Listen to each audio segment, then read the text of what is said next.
which all reported good growth, both sequentially and year-on-year perspective. In terms of geographies, our growth markets, which is really the markets outside Americas and Europe, which is really our Asia Pac, Japan, Middle East, and India market, delivered a growth of 6.1% on a sequential basis, and Americas and Europe both grew about 3.9% on a year-on-year basis, all in constant currency. Our attrition continues to trend down. It's at 14.2% on a quarter-on-quarter basis. It's a 2.1% drop, and it is the lowest that we have experienced since the first quarter of FY22. Our employee count decreased by 1% on a sequential basis because we have consciously not backfilled some attrition, because a lot of freshers whom we hired in the last 18 months, they've got trained, they've really become quite experienced in the client engagement, so we have largely backfilled our attrition through the freshers. I have another very happy news to share on an ESG front. EcoVadis has rated HCLTech as a gold category. We are placed in the 94th percentile for our advanced sustainability performance. During this quarter, we also launched HCLTech grants in Americas for the climate action. We've committed about $5 million over 5 years. This program will provide grants to NGOs combating climate change and restoring ecosystems and biodiversity across Americas, which is our largest market. 64% of our revenue comes from there. Now, looking ahead, the next 2 quarters, we expect a very healthy sequential organic growth in our services business. This growth in normal times would have been considered extremely good because it includes a seasonally weak Q3 in the services business. However, for the entire year, when combined with the weak Q1, which we reported last quarter, and a good Q2 that we are reporting today, our overall growth will add up to 4.5 to 5.5% organic growth for services for fiscal 24. We won some very large deals, and we've been successful in gaining share on both cost optimization deals and transformation deals. However, the market is still a little tepid on the discretionary spend. At the start of the year, we expected the discretionary spend would start coming back, partially at least, but with the continuing macros, spending has not come back the way we expected. So from this perspective, our revenue guidance for the full year, including the contribution from ASAP acquisition and the HCL software business, we will end up in the range of 5 to 6% growth at the company level in this fiscal year, of course, on a constant currency basis. Our operating margins, we are confident to deliver within the stated guidance of 18 to 19%. And with that, I will request Pratik to cover some more details on our financials. Thank you, CVK. I'll give you some numbers in rupees, because that's the country we are all based out of. The HCLTech revenue for the quarter came in at 26,672 crores, which is a 8% year-on-year growth. What CVK was talking about was constant currency and dollar terms. The rupee terms is 8%. HCL software was up 8.1%, and services at 24,169 crores was up 8% year-on-year as well. Sequentially, on a Q-on-Q basis, it was up 2%.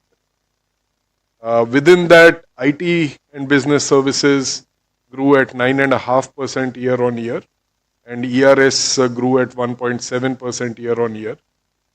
ERS obviously went through a couple of tough quarters, but has shown a healthy organic growth, 1.6%, including ASAP 5% sequentially. EBITDA margin for the quarter was at 22.3%, which is an increase of 30 basis points year on year. and in rupee terms, it's up 9.6% year on year. EBIT margin is 18.5, which is 50 basis points above the 18% we had in September quarter last year.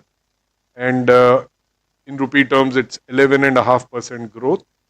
And net income profit after tax is a growth of 9.8% versus the same quarter last year. In percentage of revenue terms, it's at 14.4%, which is an increase of 20 basis points over last year.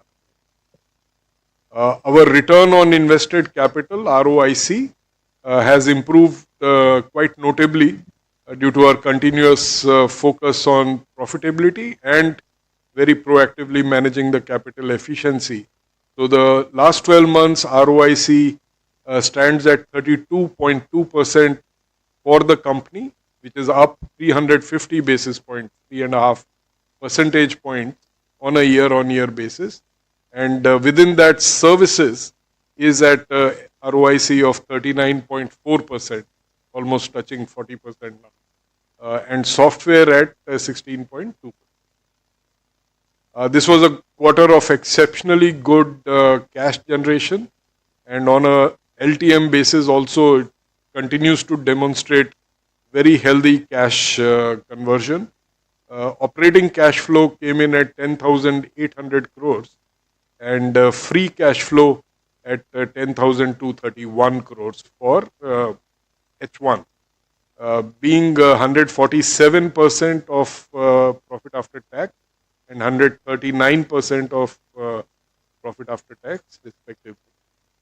Our balance sheet remains very strong with gross cash of $2.85 billion and net cash at $2.56 billion. And this cash generation was made possible because we reduced our DSO by 5 full days, and on a sequential basis, quarter on quarter, and year on year, it was a reduction by 6 days. So that has enabled the cash conversion. For our shareholders, the last 12 months diluted EPS amounts to close to 57 rupees, 56.95 to be precise, which is an increase of 11.8% year on year and 2.3% sequentially. And the board has declared a dividend of 12 rupees for the quarter, up from the 10 rupees pace that we were following for the last 2 years. And now it is 12 rupees for the quarter. And the record date of which will be 20th October, which is next Friday. And the payment date will be 31st of October. And this 12 rupees, so on a last 12-month basis, it will become 50 rupees, which is a payout ratio of 88% versus the 57 rupees of EPS, which is aligned with our capital payout run. So with that, I'll hand over to Jags for some comments on the digital foundation. Thank you, Pratik, and hello, everyone. Looking at the DFS business, we're delivering market-leading performance. And also, if I look at the pipeline, we're showing the strong pipeline also.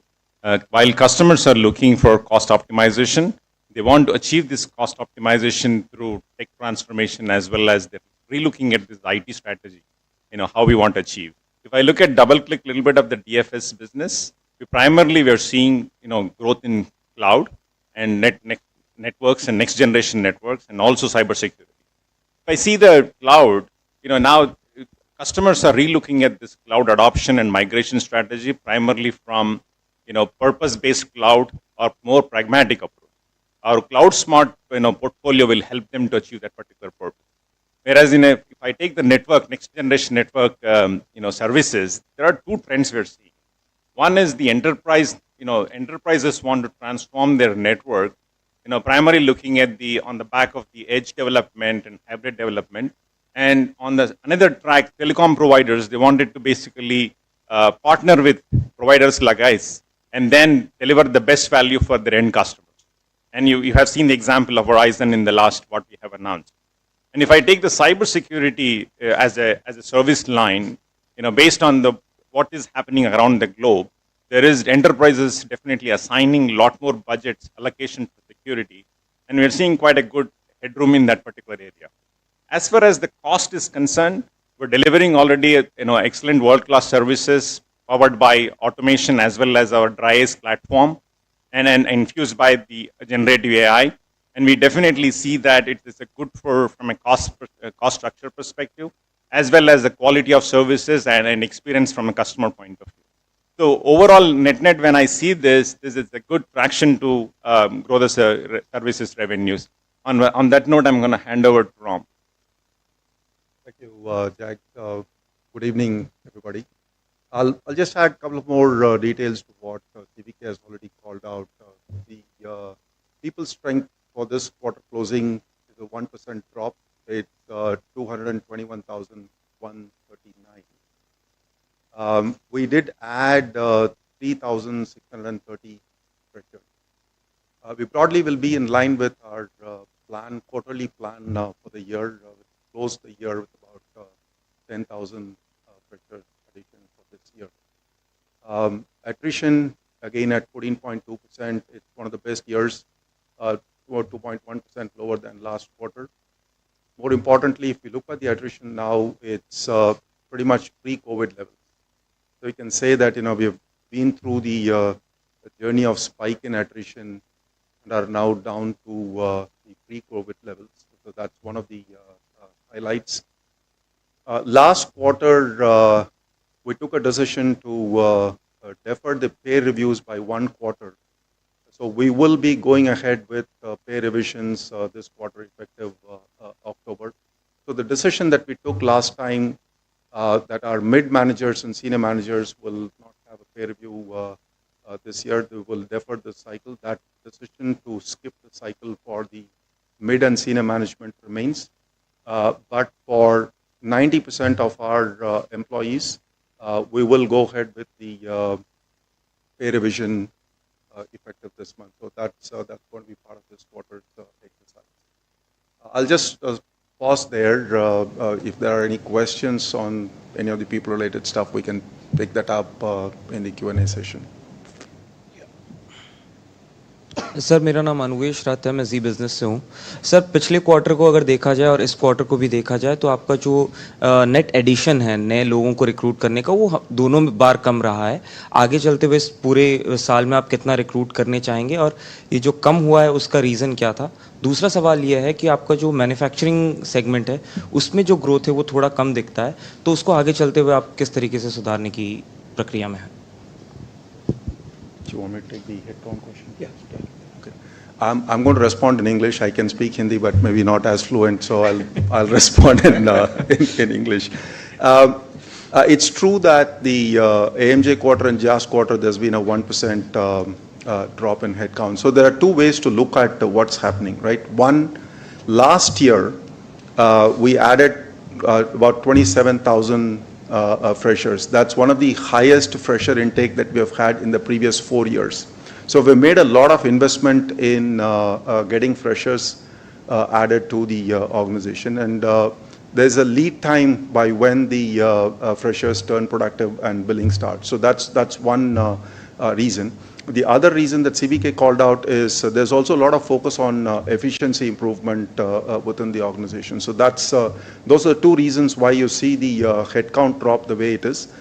Going forward in terms of headcount, every quarter we just moderate our intake based on a number of things. Demand is one part of it. Attrition is also another significant part of it. So that's the reason I called out the attrition. It's the lowest in now almost 4 years. It's effectively the pre-COVID level. So which is good news. If the attrition drops, it gives us a lot of stability. We don't need to spend too much time and effort trying to recruit. So those are the reasons why our headcount moves the way it moves. It's largely down to fresher addition and efficiencies. Thank you, Ram. I can also speak in Hindi, but I want all of you to stay in the room. So I won't do that.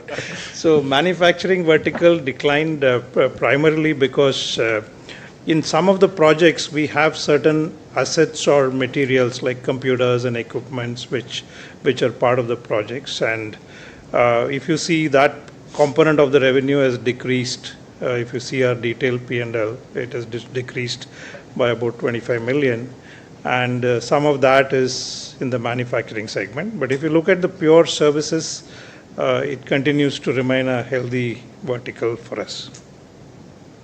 Thank you. Hello. Hi, Saurav from Business Standard. Good evening. I would like to ask you, this is a big, there is a big revision in your revenue growth guidance for this year. What is the reason?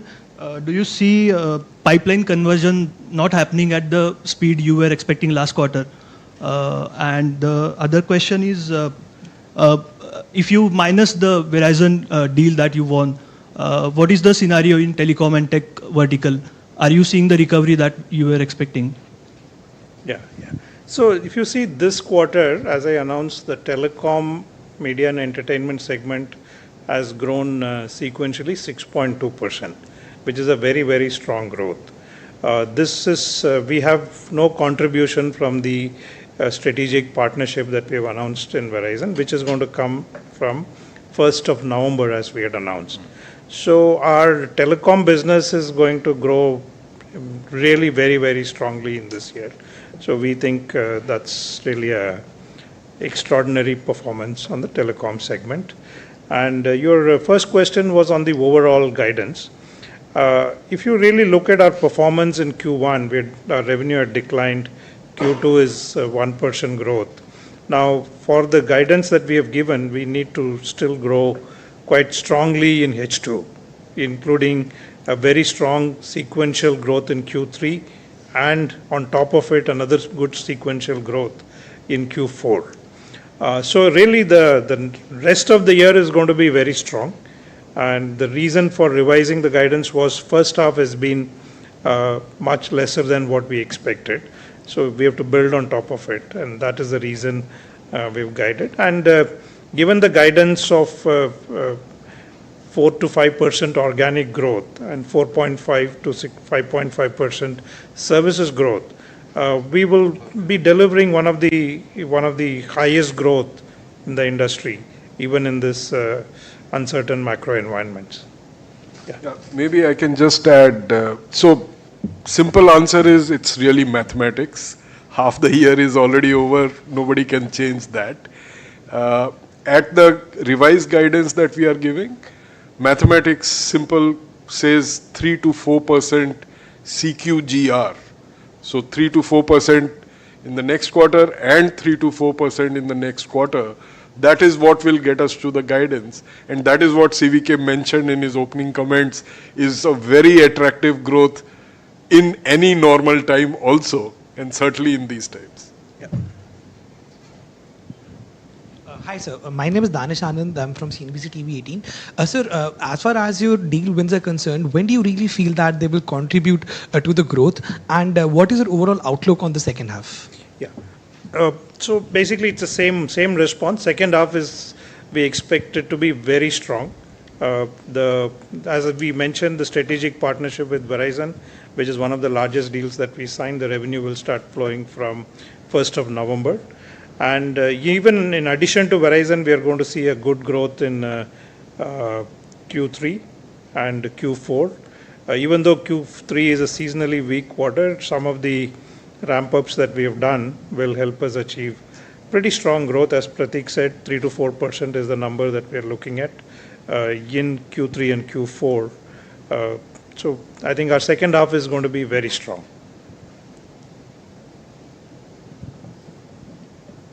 Hi.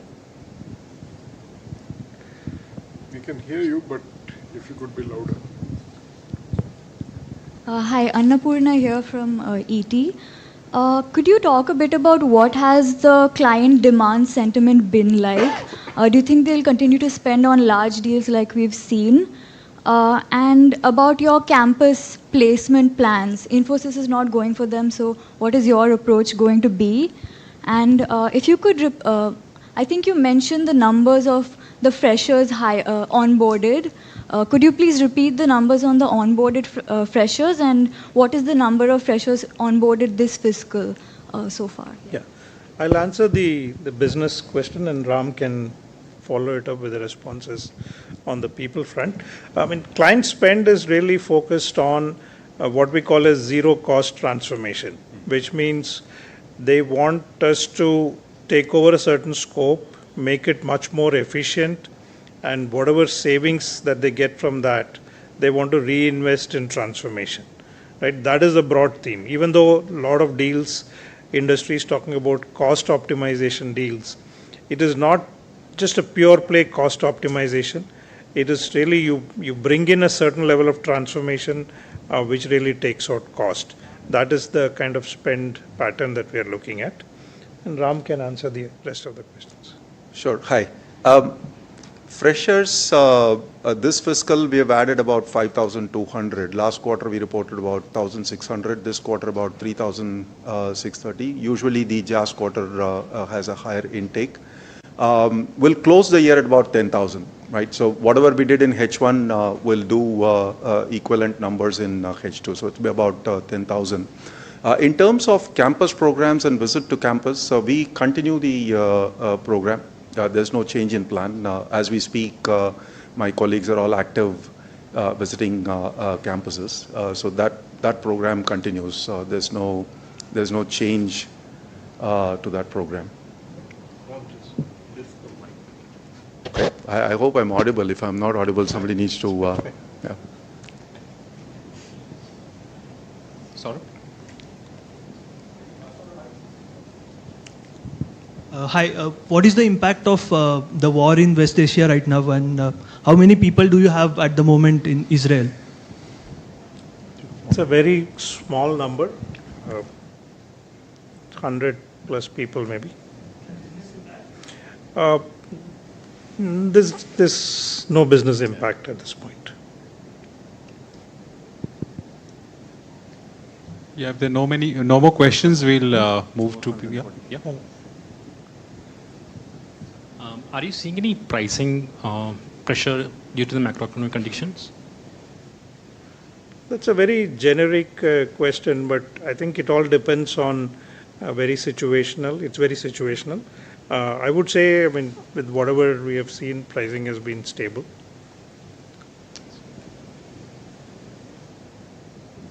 Okay. No more questions. I'll pass it on to Siddharth to connect us to people who've joined us virtually. Siddharth, over to you.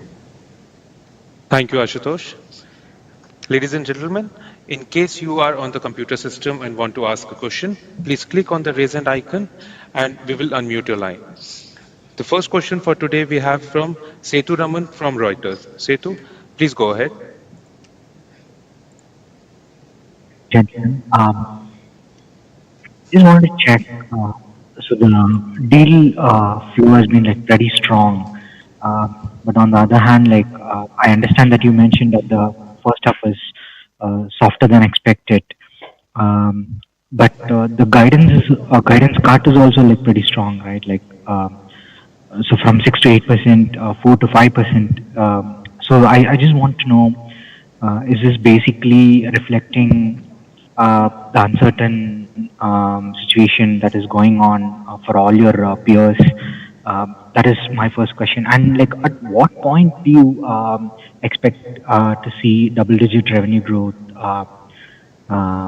So that is my second question. And also, I also want to know. So you mentioned that the deals were like sort of net new that you had given. So these are like long-term ones, or like I understand Verizon is a long-term one. So I also want to know like how is the deal environment looking for you? Like, is it more of a short-term deals or one-off long-term deals of sort of that kind? And final question is, how do you have you witnessed any ramp downs or project cancellations that you signed during the pandemic period? Because so you had one large number of deals during pandemic. All of them were digital transformation. A lot of your peers have been saying that there have been ramp downs and discretionary spending cuts. So these are some of mine. Thank you. Yeah, Setu, Just hoping that I'll remember all your questions, but let me start with the first one. First one, you talked about the bookings and all that, and why is the guidance reduced? As we said, it's really a first half problem. First half has been overall soft, and the second half, as we highlighted and Pratik also highlighted, we expect a very strong second half. And when we talk about guidance, it does factor in all the aspects. The discretionary spend, as I mentioned, is still very soft. We have not seen the discretionary spend pick up like we anticipated. But the bookings that we have done in the last quarter and even the prior quarter, some of them will convert into revenue.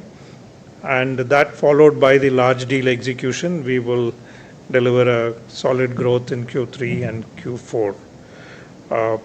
Then your next question was?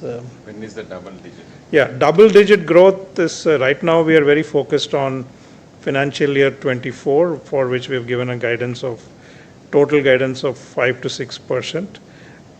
So I think generally the environment is quite volatile, so it's very difficult to take a call from a long-term perspective. We are very focused on executing this financial year, and in April we'll give you a perspective of what the growth after that is going to be. Yeah, deal tenure is, I think we have a $4 billion of booking. As you called out, Verizon is a strategic partnership. It's a 6-year term. But all others deals you can classify into two categories. One is long-term deals. I think our maximum deal is 5 years is the tenure of the deal, and the rest of the deals that we have signed. And every quarter we also sign a number of small deals. Small deals it adds up to some decent number. These are smaller projects. They're typically maybe less than 2 years kind of tenure. Thank you.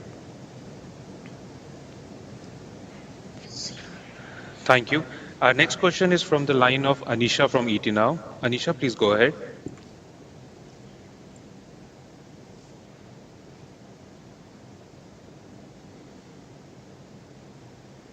Growth in the ERN segment, and I beg your pardon if you mentioned it already, but just wanted to get that number. And the other question, CVK, is on the deal pipeline. Yes, the conversion this time has been very strong at $4 billion, but is that the run rate we should envisage going forward? Pratik, a question for you on the win rates and the pricing, how both of them are panning out. Would you go ahead and say that you are increasing your market share in any way? And lastly, Aparava, a question to you, more of a clarification. Did you say that you're going to add 10,000 freshers in this year? Yeah, so let me start. I think your first question was the organic growth in ERS. So overall growth is 5% sequential, and organic growth is 1.6% in engineering services. And Ram, you can answer the other questions. Okay, so I am Ram. There was one more question. Yeah, so freshers, yes, for this year, you have got it right. We'll be targeting 10,000. And Anisha, on your question, I mean, we didn't get the line very clear, especially at the beginning, but your question on the pricing, we already mentioned that it remains stable, so it is not, and you had the other question about, is the 4 billion going to be sustained?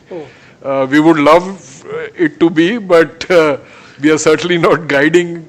Our run rate for the last almost 2-3 years has been 2 to 2.5 kind of a range. That would be more realistic to pencil in, but we would love it if it is 4 every quarter. And just to clarify that even a 2 billion or 2.5 billion run rate is all net new deals, net new firm contracts.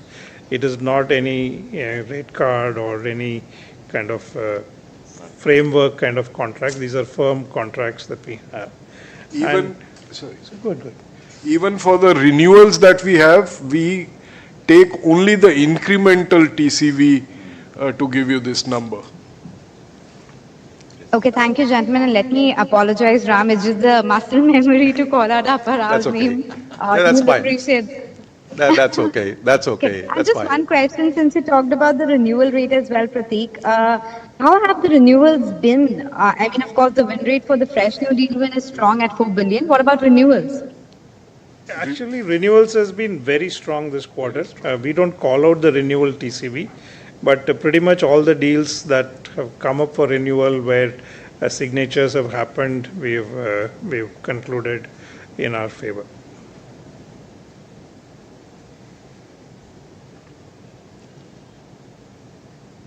Okay.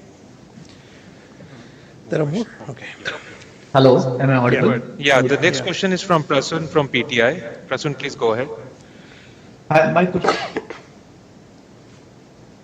occurred to me when you spoke about salary revision part. If you can repeat that, and in addition to that, I have a question. Have you seen any trend of clients shifting their employees on HCL payrolls when they are outsourcing you some deal? These are two questions for Mr. Ramachandran, and then I have follow-up questions with the panel. Okay. You're calling out my name. I lost what your first question is. I'll first address the second question. So better to call him Appa only. I understand. Okay. So the pay revision. So last quarter we said we took two decisions. One, we said our middle managers and senior managers will skip the pay revision cycle this year. That decision stays. The second decision that we took is for the rest of our colleagues, we will review it in this quarter, which is a decision that we have taken, that we will go ahead with the pay revision. And that's effectively covering 90% of our employees. Right. So that's about the pay. Outsourcing deals, are there employees who will transfer over from client organizations to HCLTech? Yes. Some of the large outsourcing contracts, we will have what we call as employee rebadging. It happens, and we'll continue to do that. And that is not a new trend. It's always been there. Last 20 years, we've seen some clients transfer some of the employees as a part of the outsourcing deals. Thank you. Have you seen any change in the trend in terms of geographies from where most of the employees are coming onto your payrolls? I wouldn't say there's any change in that trend. It happens largely across all three major markets for us. US, Europe, and parts of Asia Pacific will continue to see that. That's been the trend, and that's what we continue to see. I don't see any change in that.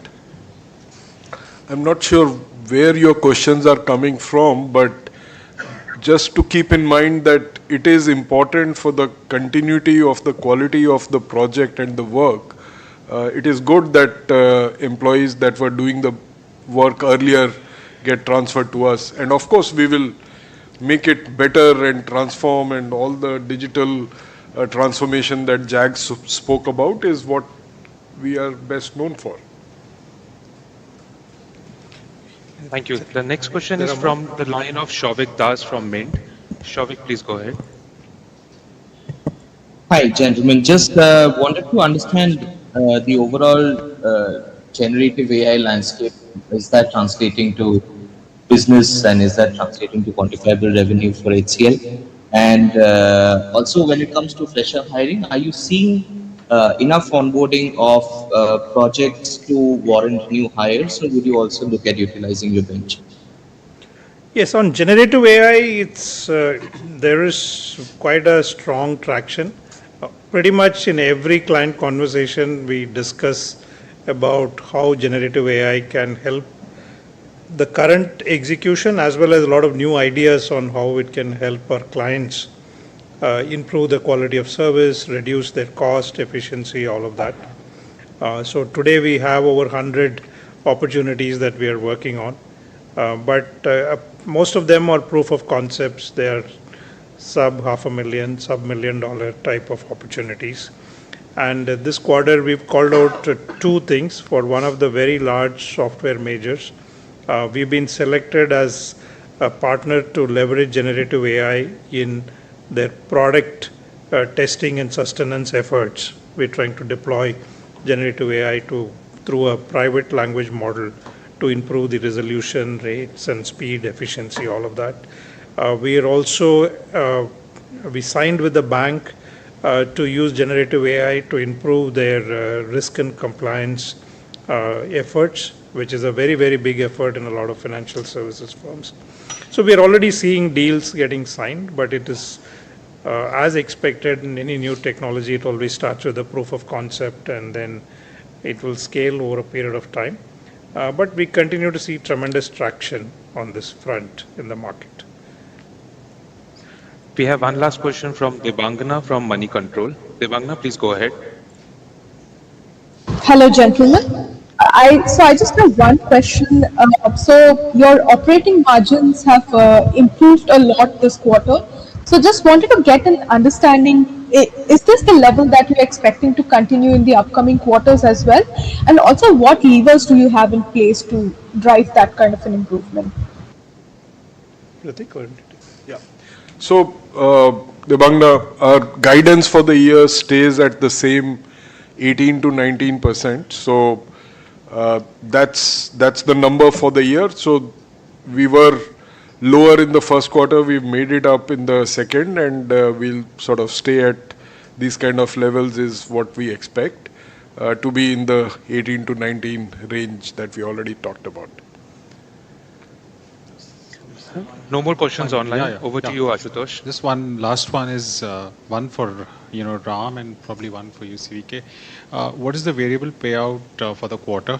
Is for Ram, and for CVK, can you please give some color on the market sentiment in Europe and North America?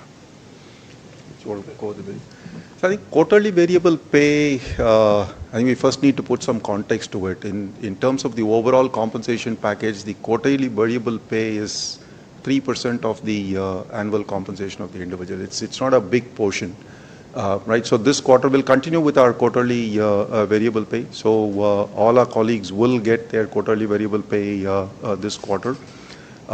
Majority of them should see their quarterly variable pay to be upwards of 85%.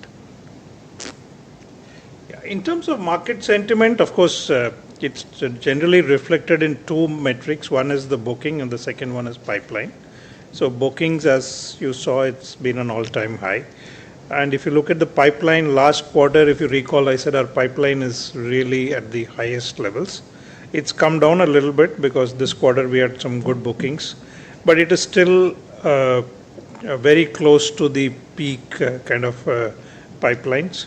And that is quite representative in US and in Europe. So we don't see one or other having a stronger or weaker demand. Our pipeline is in line with our revenue proportion. So generally, the most of the deals are driven by efficiency-led opportunities, but efficiency does not come just by labor arbitrage kind of solutions. You need to use technology. You need to use leverage automation, AI ops, all the technologies that we have, and the platforms that we have to deliver high quality service at a much more efficient kind of operating levers. So that's really the predominant theme in the trends in the market. Yeah. So with that, thank you everyone for joining us and really appreciate your time. Have a good evening. Thank you. Thank you. Thank you. Thank you.